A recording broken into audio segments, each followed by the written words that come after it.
Salam damai sejahtera di dalam Tuhan Yesus Kristus. Kita bersyukur pada sore hari ini kita bisa berjumpa kembali melalui ibadah tengah pekan. Di mana saat ini kita bisa bersama-sama untuk merenungkan bahwa Yesus adalah anak domba Allah. Dialah domba Allah yang sejati, yang berkenan bagi Allah dan menjadi korban penebusan dosa bagi manusia yang percaya. Yesus, Engkaulah kekuatanku, Engkaulah kemuliaanku, Engkaulah segalanya.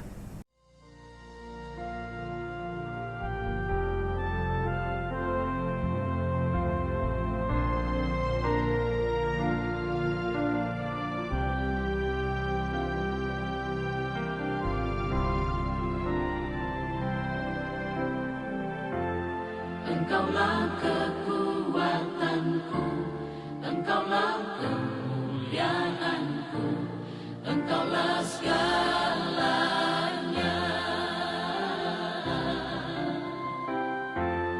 Engkau permata yang indah, takkan pernah ku lepaskan, Engkaulah segalanya.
Filipi pasal 4 ayat 13 berbunyi, segala perkara dapat kutanggung di dalam Dia yang memberi kekuatan kepadaku. Kita manusia yang penuh kelemahan, seringkali kita tidak mampu untuk melewati semua penderitaan yang kita hadapi. Tetapi saat kita mengizinkan Tuhan bekerja melalui kelemahan kita, maka Dia akan memberikan kekuatan, memberikan kepada kita kekuatan yang baru. Ia selalu berdiri, berada di samping kita untuk memberi, untuk menguatkan bahu kita dan mengangkat setiap beban. Yang lemah dikuatkan.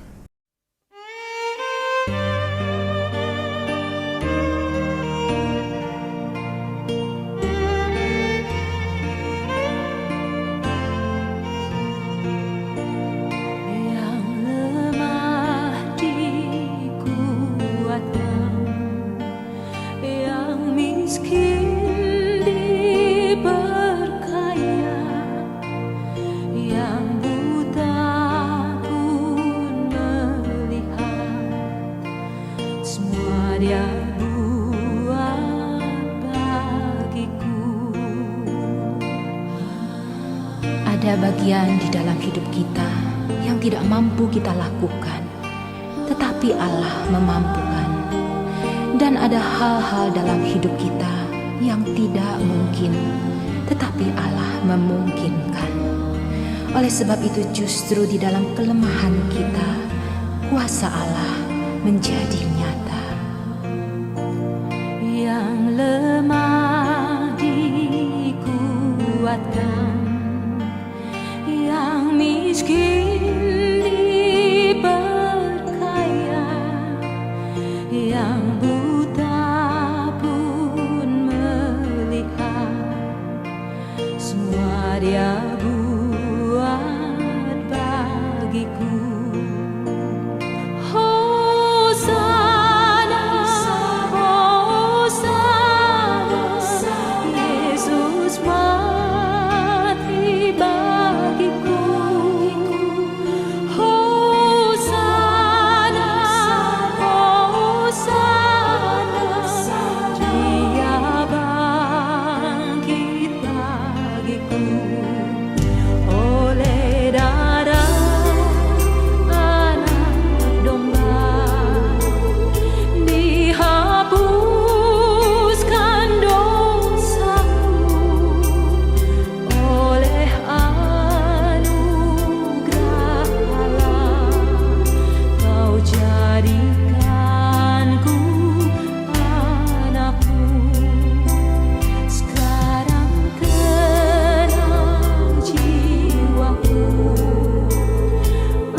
Marilah sebelum kita bersama-sama merenungkan akan firman Tuhan, marilah kita bersama-sama tunduk kepala, kita masuk ke dalam doa.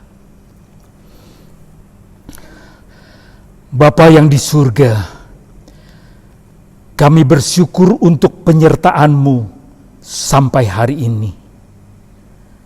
Dan pada saat ini Tuhan, kami ingin merenungkan akan sabda-Mu. Ajarlah kami untuk dapat mengerti dan dapat menjadikan kekuatan di dalam kehidupan kami, di dalam kami menjalani kehidupan ini. Di dalam nama Tuhan kami Yesus Kristus, kami berdoa. Amin. Marilah kita bersama-sama membuka Alkitab kita, dan kali ini kita akan membaca dari kitab Injil Lukas. Kitab Injil Lukas pasal yang ke-22, kita akan membaca dari ayat 7 hingga yang ke-23, yang demikian bunyinya. Maka tibalah hari raya roti tidak beragi, yaitu hari di mana orang harus menyembelih domba Paskah. Lalu Yesus menyuruh Petrus dan Yohanes, katanya, "Pergilah, persiapkanlah perjamuan Paskah bagi kita, supaya kita makan." Kata mereka kepadanya, "Di manakah engkau kehendaki kami mempersiapkannya?" Jawabnya, "Apabila kamu masuk ke dalam kota, kamu akan bertemu dengan seorang yang membawa kendi berisi air. Ikutilah dia ke dalam rumah yang dimasukinya.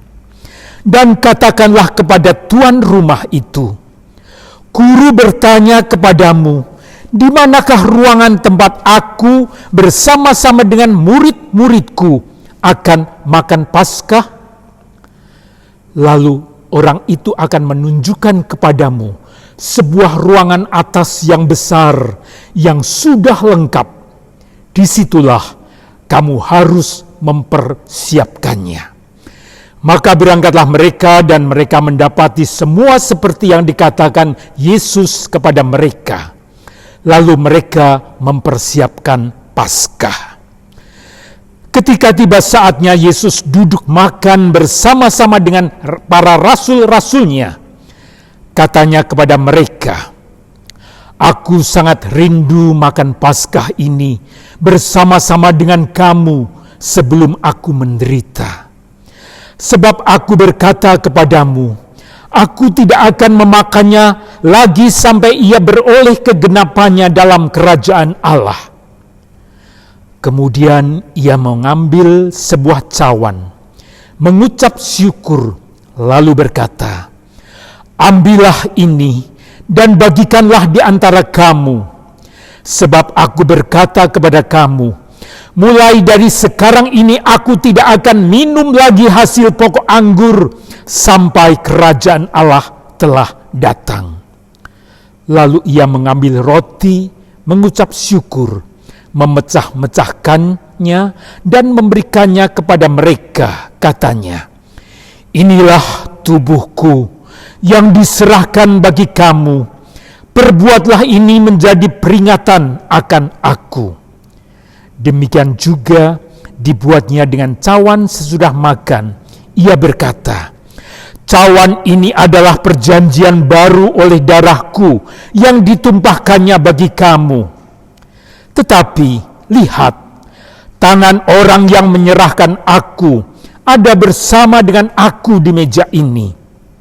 Sebab Anak Manusia memang akan pergi seperti yang telah ditetapkan. Akan tetapi celakalah orang yang olehnya ia diserahkan."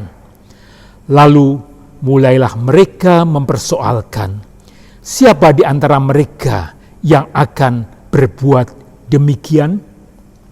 Sampai di sini pembacaan kita, dan berbahagialah kita semua yang tetap senantiasa memelihara akan firman Tuhan. Saudara-saudara sekalian, masih segar di dalam ingatan kita, di mana kita baru saja melewati masa raya Paskah, kebangkitan Tuhan kita Yesus Kristus. Tetapi tidak ada salahnya apabila pada saat ini kita akan kembali menoleh ke belakang. Kita akan bersama-sama merenungkan karya keselamatan yang telah dilakukan Yesus Kristus, Sang Anak Domba Allah. Kita tadi sudah bersama-sama membaca Alkitab yang terambil dari kitab Injil Lukas 22 ayat 7 sampai yang ke-23. Apabila kita cermati, di mana di dalam bacaan yang telah kita baca tadi, persiapan yang dilakukan oleh Tuhan Yesus bersama-sama dengan para murid-muridnya untuk merayakan perjamuan domba Paskah. Itu tepat dilakukannya pada hari raya yang disebut Hari Raya Roti Tidak Beragi, yaitu di mana orang-orang harus menyembelih domba Paskah. Itu sesuai dengan ketentuan di dalam hukum Taurat. Nah, kita bersama bisa memahami bahwa Yesus Kristus taat pada hukum Taurat dan Yesus Kristus mematuhi ketentuan-ketentuan khusus tentang Paskah. Di dalam Injil Lukas 22 ayat 7 sampai 13 yang telah kita baca menerangkan, Yesus itu tahu dengan betul-betul dan dengan sangat jelas dan sangat terperinci apa yang akan terjadi di depan. Di dalam pembacaan tadi, dia menyuruh Yohanes dan Petrus untuk mempersiapkan perjamuan Paskah, dan Yesus menuntunnya secara terperinci. Perhatikan bagaimana Yesus mengarahkan Petrus dan Yohanes supaya mereka itu mengikuti seorang yang membawa kendi yang berisi air sampai mereka itu tiba di sebuah rumah. Di situ mereka minta izin, lalu tersedia sebuah ruangan atas di rumah itu yang sudah siap untuk perjamuan. Sebagaimana Lukas menulis di ayat 13, dan mereka mendapati semua seperti yang dikatakan Yesus kepada mereka. Jadi Yesus ini tahu dengan jelas segala apa yang akan terjadi kemudian. Lalu pada kisah berikutnya tadi kita juga pembacaan kita juga ditutup di ayat 21 sampai dengan yang 23 dengan hal yang sama. Kembali Yesus tahu jelas siapa yang akan menyerahkan dia nanti. Ayat 21. Tangan orang yang menyerahkan aku ada bersama dengan aku di meja ini. Hanya di sini Yesus tidak menyebutkan siapakah orang itu. Tetapi Yesus jelas sudah mengetahuinya. Jadi Yesus itu sangat mengetahui dengan jelas dan dengan pasti apa yang akan terjadi di depan nanti. Sebagai manusia, dia tahu akan masa depan sampai ke hal-hal yang paling detail dan sangat terperinci. Terlebih pula Yesus juga mengetahui dengan pasti apa yang akan terjadi dengan dirinya sendiri.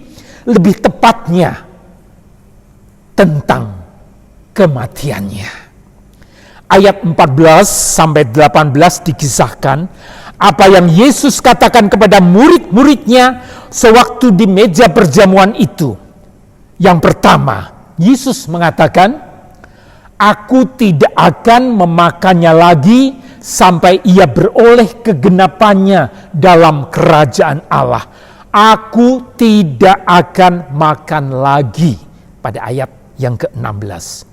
Kemudian yang kedua, sambil memegang cawan anggur, Yesus pun berkata, "Mulai dari sekarang ini, aku tidak akan minum lagi hasil pokok anggur sampai kerajaan Allah telah datang. Aku tidak akan minum lagi." Pada ayat yang ke-18. Mengapa Yesus mengatakan, "Aku tidak akan makan Paskah lagi dan aku tidak akan minum anggur seperti ini lagi"? Dengan kata lain, Yesus mau mengatakan, inilah yang terakhir. Artinya Yesus tahu dengan jelas bahwa di depan sana kematian sudah menjemputnya. Bahkan Yesus bukan cuma hanya tahu dia akan mati, tetapi Yesus pun tahu dengan cara apa dia akan mati. Kematian seperti apa yang akan Yesus jalani. Disinilah penderitaan Yesus di masa prapaskah itu sudah dimulai. Dia tahu dengan jelas bagaimana dia akan menderita dan mati. Itu sebabnya maka masa raya Prapaskah dikenal dengan sebutan Minggu Sengsara. Penderitaannya sudah dimulai ketika dia tahu akan mati dengan cara kematian yang sangat mengerikan. Saudara-saudara sekalian, di dalam kehidupan ini, sebenarnya orang itu lebih takut pada cara kematiannya daripada kematian itu sendiri. Semua orang tahu kalau kelak akan meninggal dunia. Jadi tidak ada takut karena sudah wajar. Semua orang kelak juga akan meninggalkan dunia ini. Tetapi cara orang itu meninggal, itulah yang lebih ditakutkan. Ada orang yang meninggal dengan harus mengalami sakit yang cukup lama. Ada orang yang meninggal yang harus mengalami menderita penyakit stroke, lumpuh yang cukup lama. Dan ada juga orang yang meninggal yang sangat tersiksa karena penyakit tumor yang parah dan membuatnya menderita. Sampai-sampai sering terdengar orang itu berseru, "Tuhan, ambil saja Tuhan, aku sudah tidak kuat merasakan penderitaan ini." Ada seorang yang meninggal di usia 80 tahun. Sewaktu dia itu meninggal sewaktu tidur akibat serangan jantung. Semua orang yang mendengar berita itu, berita kematian itu merasa terkejut. Tetapi mereka bisa berkata, itu meninggal yang paling enak. Meninggal dengan tenang dan damai tanpa merasakan penderitaan sakit. Jadi di sini artinya manusia itu lebih takut pada caranya, pada cara kematiannya daripada kematiannya itu sendiri. Siapapun juga pasti memohon kepada Tuhan. Seandainya pada suatu saat memang sudah waktunya Tuhan memanggil. Kalau boleh jangan sampai kita mengalami penderitaan dengan sakit yang berkepanjangan. Tapi apa yang terjadi dengan Yesus sebagai manusia? Dia tahu kematiannya bukan kematian yang biasa. Caranya bukan cara yang wajar. Kengeriannya, penderitaannya, sakitnya tidak terbayangkan. Dia tahu jelas betapa akan menderitanya. Tetapi Yesus tetap bertahan. Dia tetap kuat, dia tetap tabah.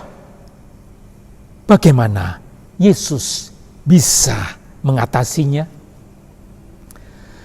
Karena Yesus tahu, karena dia menghayati tujuan dari kematiannya itu. Dia itu menggeser kematiannya bukan melulu pada caranya, tetapi justru pada tujuan dari kematiannya itu.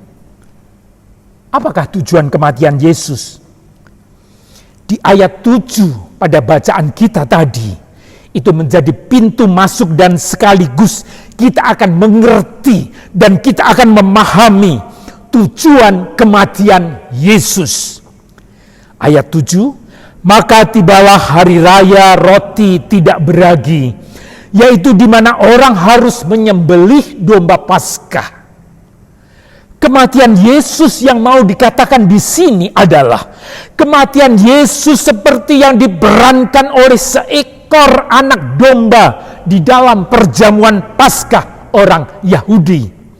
Peran yang dilakukannya adalah peran oleh seekor domba Paskah. Peran itulah yang dilakukan oleh Yesus. Dia mati seperti anak domba yang disembelih pada perjamuan Paskah. Sebagaimana yang tertulis di dalam kitab Yesaya 53 ayat yang ke-7. Dia dianiaya tetapi dia membiarkan diri ditindas dan tidak membuka mulutnya seperti anak domba yang dibawa ke pembantaian.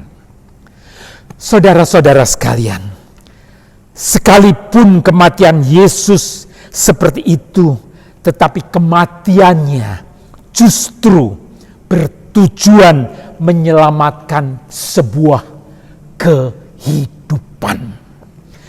Sudah merupakan kebiasaan dalam keluarga Yahudi di dalam mereka merayakan perjamuan Paskah. Mereka makan sajian utama yaitu domba Paskah. Ini menjadi peringatan sewaktu bangsa Israel masih berada di tanah Mesir. Kita ingat tulah yang ke-10, yaitu kematian setiap anak sulung yang terjadi di Mesir. Dan hanya rumah yang ada olesan darah anak domba Allah yang disapukan di ambang pintu rumah, maka anak sulung bangsa Israel akan terhindar dari kematian. Artinya kematian anak domba Paskah itu bertujuan menyelamatkan sebuah kehidupan.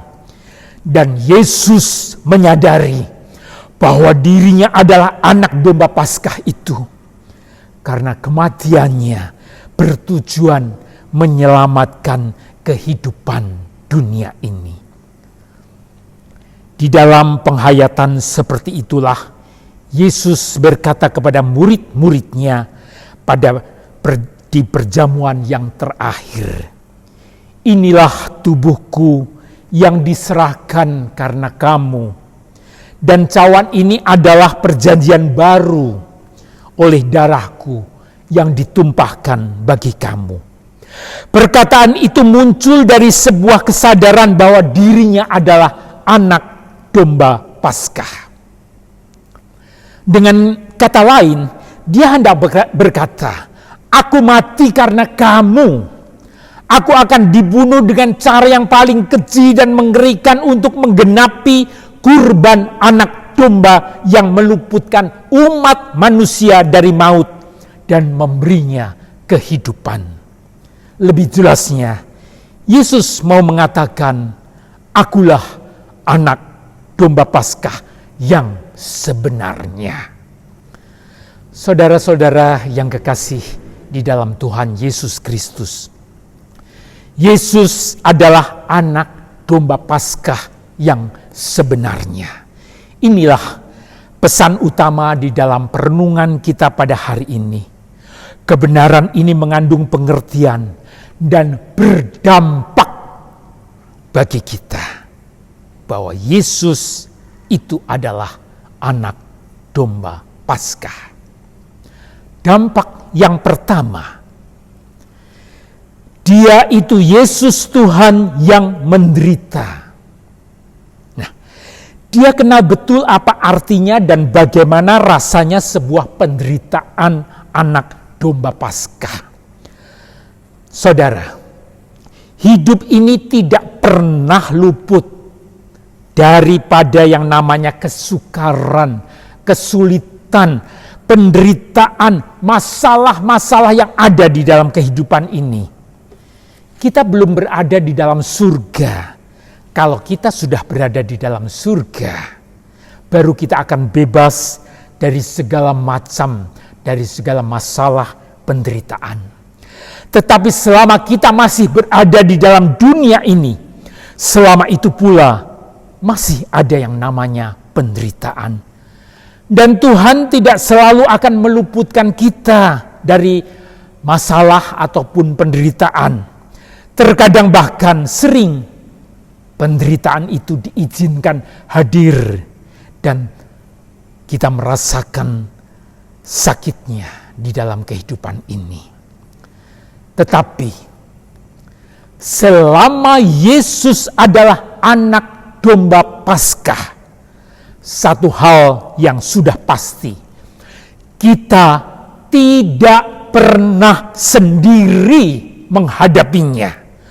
Tuhan itu selalu bersama dengan kita. Penderitaan itu adalah penderitaannya juga. Dan ketika kita berada di dalam penderitaan, kita tahu bahwa ada sosok lain, yaitu Yesus yang bersimpati pada kita. Yesus yang selalu bersama dengan kita. Itu adalah merupakan kekuatan yang terbesar yang sangat kita perlukan. Ada sebuah kisah. Ada sekelompok anak remaja yang sedang bermain bola basket. Di situ dengan gembira mereka bermain.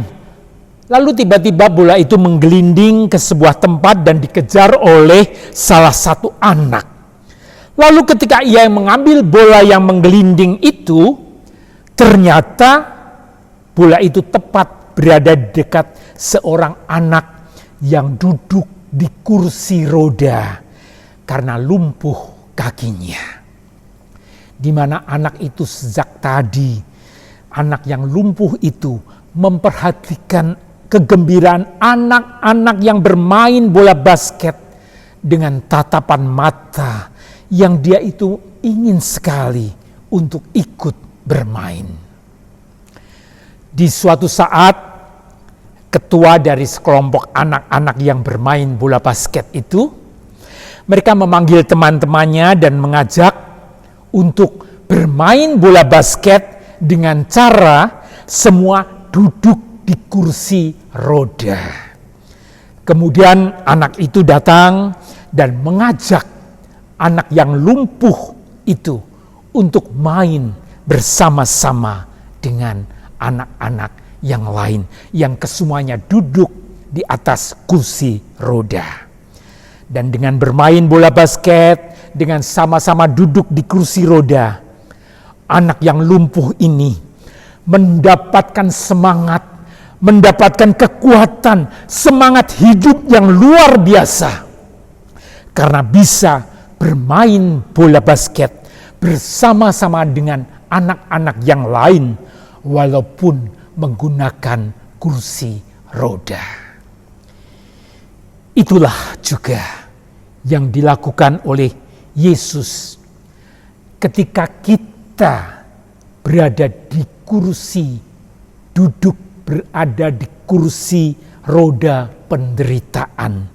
Dia datang menghampiri kita. Dia duduk bersama dengan kita di atas kursi roda penderitaan kita. Dan bersama-sama dengan kita untuk menjalani kehidupan ini. Yesus ada di samping kita. Dia selalu bersama-sama dengan kita. Duduk di kursi roda penderitaan kita. Itulah dampak yang pertama. Yesus selalu bersama-sama dengan kita. Dan dampak yang kedua, anak domba Paskah Yesus Kristus mau mengatakan, penderitaan itu bukan akhir. Penderitaan itu bukan kata akhir, bukan tanda baca titik. Tetapi penderitaan itu adalah tanda baca koma. Anak domba itu mati, tetapi bukan mati sia-sia. Anak domba itu mati supaya ada kehidupan yang diselamatkan. Setelah kematiannya, lahir sebuah kehidupan. Kematian anak domba itu hanya koma. Dan akan dilanjutkan kisah selanjutnya, kisah kehidupan. Artinya penderitaan tidak akan menjadi akhir. Penderitaan itu hanyalah sementara. Yesus menderita dan mati itu mempunyai tujuan, bukan akhir. Kehidupannya adalah kehidupan untuk mati. Dan kematiannya adalah kematian yang menghidupkan. Sengsara Kristus hanyalah sebuah jalan, yaitu jalan menuju kepada kemenangan. Saudara-saudara sekalian, yang sering membuat kita tidak tahan terhadap kesukaran dan penderitaan di dalam kehidupan ini adalah perasaan sepertinya penderitaan itu tanpa tidak ada ujung. Sampai kapan? Seperti orang yang menjalani lorong gelap yang sangat panjang yang tidak kelihatan ujungnya. Sehingga membuat kita sering merasa tidak tahan dalam menghadapi penderitaan itu. Tetapi firman Tuhan pada hari ini mengingatkan bahwa Yesus itu adalah anak domba Paskah, yang berarti penderitaan itu bukan akhir. Bersama Yesus tidak ada kesengsaraan tanpa akhir, tidak ada penderitaan tanpa akhir. Yesus bertahan dalam sengsaranya karena dia tahu ujungnya yaitu kehidupan, keselamatan bagi dunia. Penderitaannya hanyalah jalan menuju digenapinya rencana Allah. Rencana Allah yang membawa kepada kehidupan. Oleh karena itu buat kita semua, marilah kita harus tetap bertahan. Jikalau kita masih menanggung derita, bertahanlah dan percayalah, tiada penderitaan tanpa akhir. Habis gelap, terbitlah cahaya terang. Di balik hujan ada pelangi. Sesudah tangisan dan derai air mata, akan datang suara sorak-sorai sukacita. Yakinlah dan percayalah kepada Yesus Kristus, bahwa Yesus itulah anak domba Paskah yang menjamin bahwa penderitaan kita, penderitaan itu bukan sebuah akhir.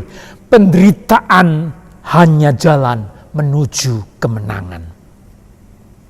Dan dampak yang terakhir, dampak yang ketiga bagi kita, anak domba Paskah mau mengatakan bahwa masa depan ada di tangan Yesus.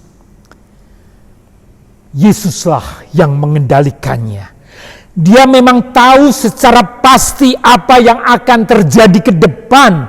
Bagaimana dia akan mati, bagaimana dia akan dikhianati oleh siapa. Dia tahu akan masa depan apa yang akan terjadi.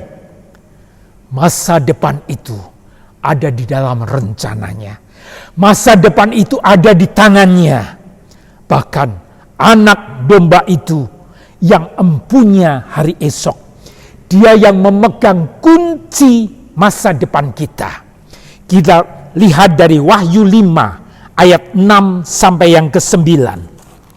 Yang berkata, hanya dia anak domba Paskah itu yang sanggup membuka meterai akhir zaman. Dia yang sanggup menyingkap masa depan. Dia itulah adalah Yesus, sang anak domba Allah. Masa depan kemenangan gilang gemilang ada pada anak domba Allah. Masa depan kita ada di tangannya. Dia yang mengendalikan. Dia itu anak domba Allah, pemilik masa depan, pemegang hari esok. Oleh karena itu, marilah kita ini menyerahkan segala kecemasan, ketakutan, dan kekhawatiran kita akan hari esok, akan masa depan kita, hanya kepada sang anak domba Allah. Karena dia tahu semua, dialah yang mengatur semua, dialah yang menanggung semua bagi kita. Terpujilah dia, Yesus, anak domba Allah. Amin.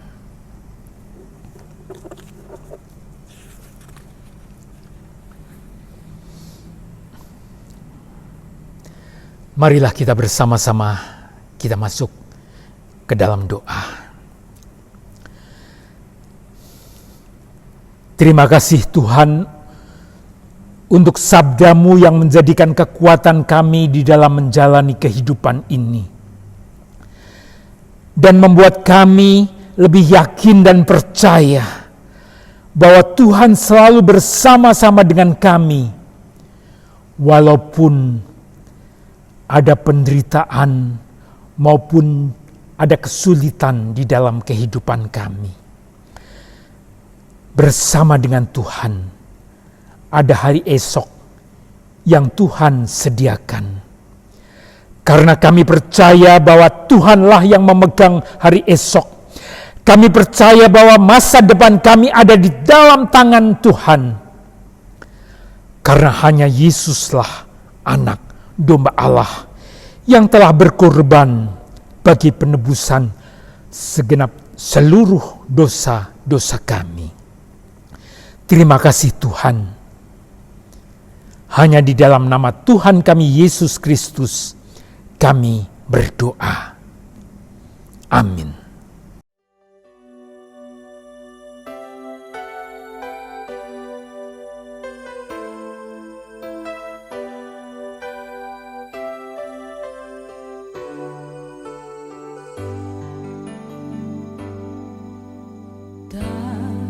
Terukur kasih-Mu Yesus, Kau telah mati gantikan diriku.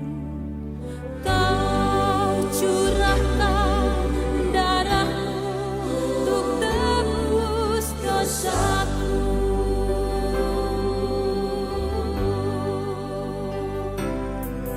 Layaklah Kau